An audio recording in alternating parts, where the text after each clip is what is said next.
The technology that I find fascinating right now is the mobile payments technology, because that really has the power to not merely transform the way that banks operate and the role of banks within the financial system, but also to allow many communities to disintermediate some of the most powerful institutions at present.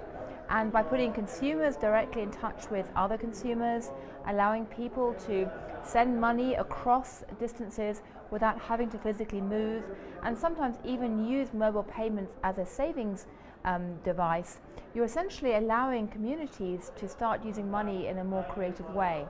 There are still many challenges with mobile payments.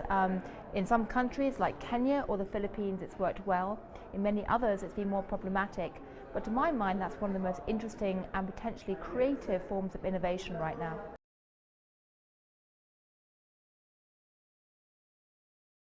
I think one of the problems in terms of disseminating technology in development sphere is what somebody might call the silo problem.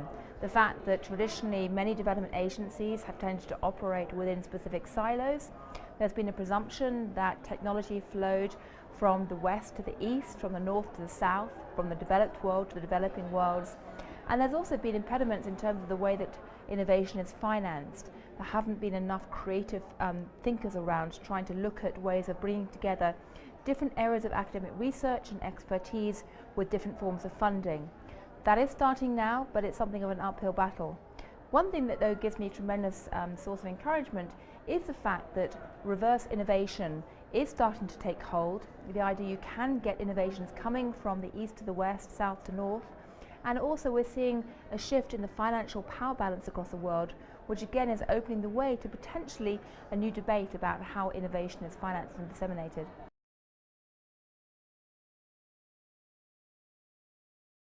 I think the US government can best support technology and innovation for development by staging the debate, by being open to new ideas and new ways of financing and funding technology and innovation, by accepting the concept of reverse innovation, i.e. importing ideas from developing countries, emerging countries, non-Western countries, and looking at how they can be used to actually stimulate new forms of development going forward.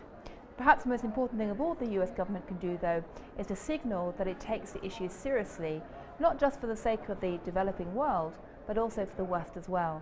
Because actually trying to disseminate low-cost, exciting new tools and techniques for boosting growth around the planet will eventually benefit us all.